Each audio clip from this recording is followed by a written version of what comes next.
again, and welcome to American Top 40. My name's Kasem, and this is the program that counts down the biggest hits in the USA every week. And our countdown of the biggest hits in America begins. Number 40. 6 new songs entered the survey this week, and this is one of them. It happens to be the number 1 song on the soul chart. It's by a man from Minneapolis named Roger Nelson, who goes by the stage name Prince. His song is I Wanna Be Your Lover. At number 40, here's Prince. Debuting at number 40, Prince with I Wanna Be Your Lover. American Top 40. And now we're up to the song by the new kid who said no to 4 different record companies. This is the unbelievable story of a nervy 19-year-old named Roger Nelson. Roger grew up in Minneapolis, and during those long winter months, he taught himself to play 27 different instruments. During high school, he was the leader of several groups, and after graduation last year, he decided to get serious about a recording career. So he rented a local sound studio and went in and cut a demo. And not with a band. Roger did it all himself. Produced, played all the instruments, and did the singing. Then he took the demo tape and headed for Hollywood. He started making the rounds of the record companies, and 4 different labels liked his sound and offered to sign him. But when they wouldn't agree to let him do his own producing and play all the instruments, Roger told them he wasn't interested. Can you picture it? A 19-year-old just off the bus from the Midwest telling 4 different record companies in Hollywood that he would not sign with them if he couldn't do it his way. Well, we have a lot more than 4 record labels out here. And one of them, Warner Brothers, not only liked Roger Nelson's tape, but agreed to his terms. And Roger has rewarded their confidence in him with a single that peaked at number 11 and an album that made the top 30. Oh, by the way, he doesn't use his real name. He bills himself as Prince. And he sure is a tough negotiator. At number 20, here's Prince and I Wanna Be Your Lover. American Top 40. You know, it's common for rock stars to be criticized in the press for their personal behavior. It's an occupational hazard of being a celebrity. Most of them pay no attention to their critics. But there's a conspicuous rock star in our survey who was criticized for not singing on the USA for Africa single, We Are the World. And he's been criticized for other things, too. Well, now, Prince has answered his critics, defending his actions in a song. He does it on the flip side of his current hit, Pop Life, in a song called Hello. The first thing Prince addresses is USA for Africa. He sings, I tried to tell them that I didn't want to sing. I'd gladly write a song instead. They said, okay, and everything was cool. And Prince recorded and donated a song called For the Tears in Your Eyes to the USA for Africa album. Prince also defends his bodyguards and other aspects of his lifestyle. Most importantly, he doesn't want people to think he's not concerned about hunger and poverty. Listen.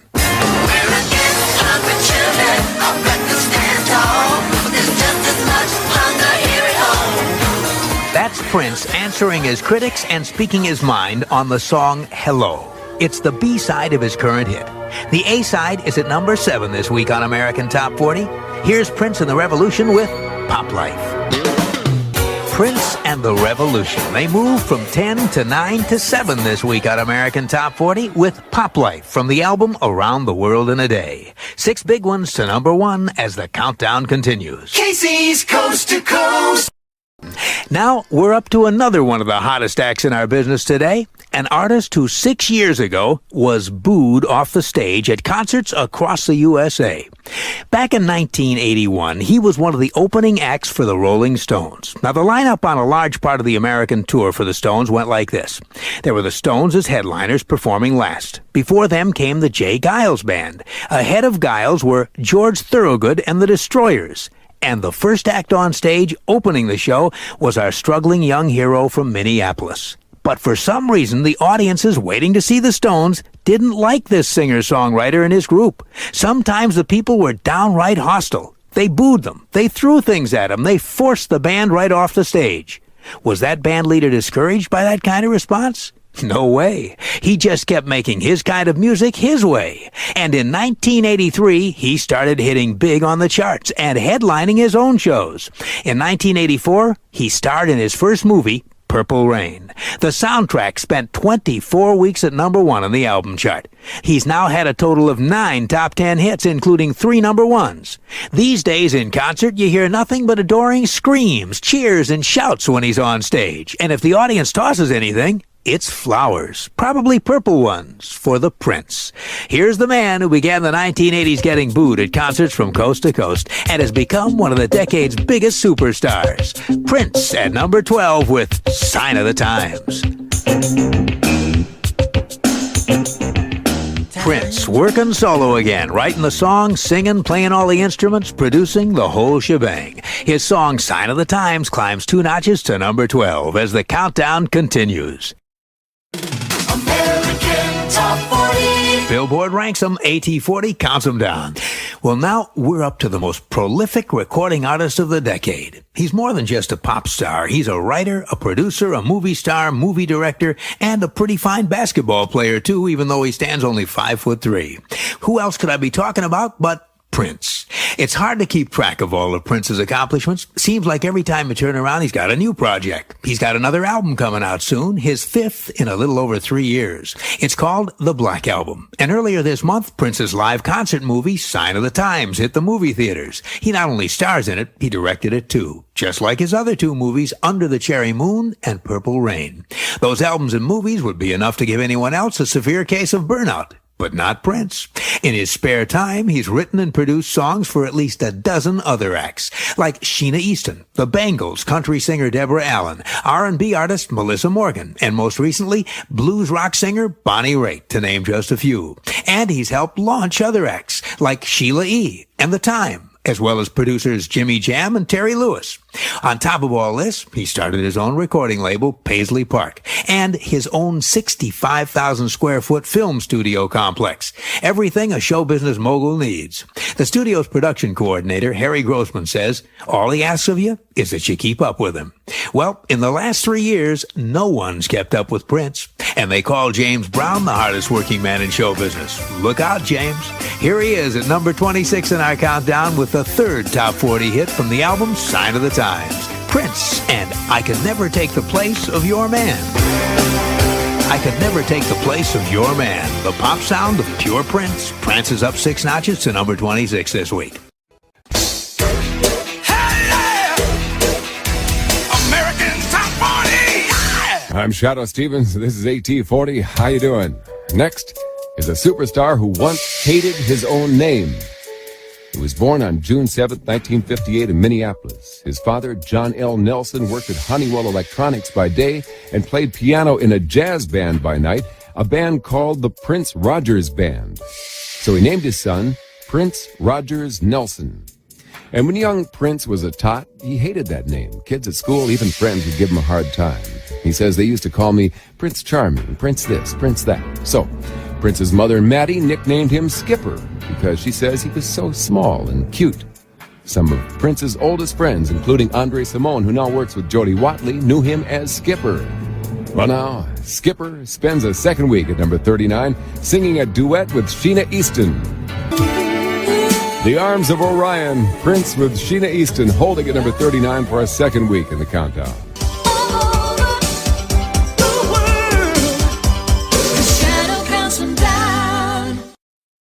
And we're up to the number 1 song in the USA on Casey's Top 40, and it's by a superstar who, as a teenager, often slept on the floor of a recording studio. It all happened in his hometown of Minneapolis at a studio called Moon Sound. Back in 1976, for about $35 an hour, any aspiring musician could go in there to record a few of his songs. One such musician who kept showing up was this 17-year-old teenager with a lot of dreams. Studio owner Chris Moon says he'd show up with a chocolate shake in his hand, sipping out of the straw. He looked pretty tame. And then he'd pick up an instrument, and that was it. It was all over. Well, Chris was a songwriter on the side, and he was looking for someone to collaborate with. He was so impressed by this teenager that he gave him a set of keys to the studio. Chris says, quote, he'd stay the whole weekend, sleep on the studio floor. I wrote down directions on how to operate the equipment so he'd just follow a little chart. You know, press this button to record and this button to play back. unquote. Chris did finally get around to writing a song with a young man who made his weekend home on the studio floor, and that song later turned out to be this musician's first chart single. It was called Soft and Wet. It didn't manage to crack the top 40, but it was a start. The start of a spectacular career that has brought this superstar 18 top 10s, including 8 number ones. These days, that superstar no longer sleeps on the floor of anyone's studio. He owns his own studio, a $10 million Minneapolis facility called Paisley Park. He makes films there, videos, and he makes music. Music like the song that for the second week in a row is the biggest hit in the land. The number one song in the USA on Casey's Top 40 is Diamonds and Pearls by Prince.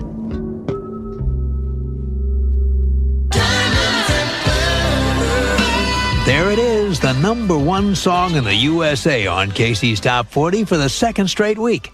Diamonds and Pearls by Prince and the New Power Generation.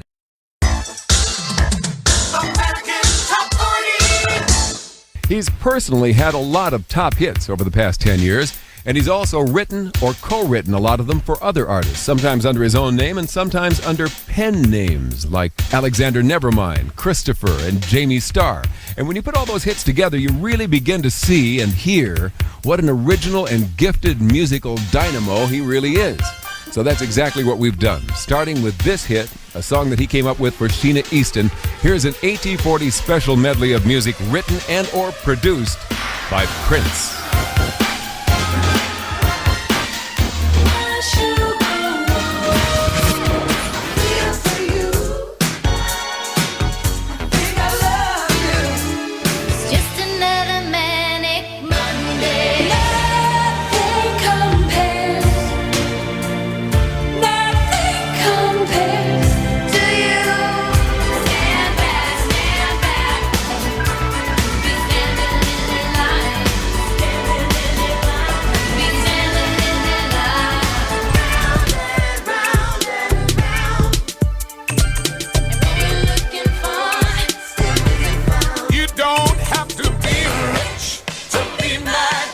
I just want your extra time and your kiss.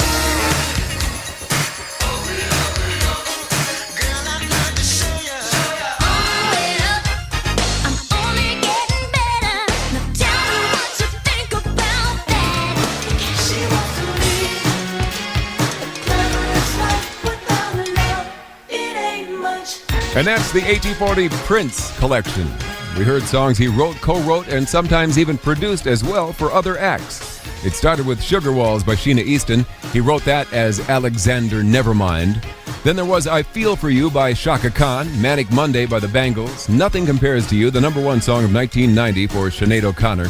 Then a song inspired by Prince, Stand Back by Stevie Nicks, followed by Round and Round by Tevin Campbell, Kiss by Art of Noise featuring Tom Jones, and we finished with Jungle Love by The Time, On the Way Up by Elisa Fiorillo, and Glamorous Life by Sheila E.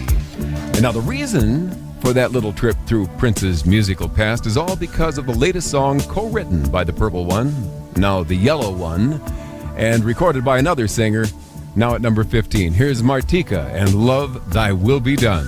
Love, thy will be done.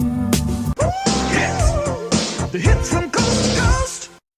As our special, The 40 Days That Changed Music, continues.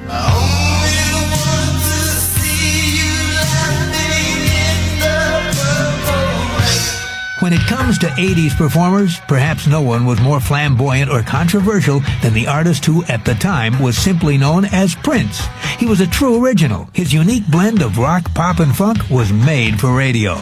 But on August the 3rd, 1983, he performed songs that would turn him into a superstar. The songs were from his semi-autobiographical movie, Purple Rain, which was filmed in his hometown of Minneapolis. The rock musical took that year's Academy Award for Best Original Score, and the soundtrack went on to become one of the biggest-selling albums of the decade. From that soundtrack, here's Prince with his very first number one, When Doves Cry.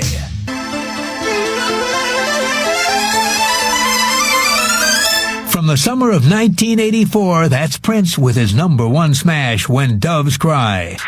Counting down the hits with Casey Kasem.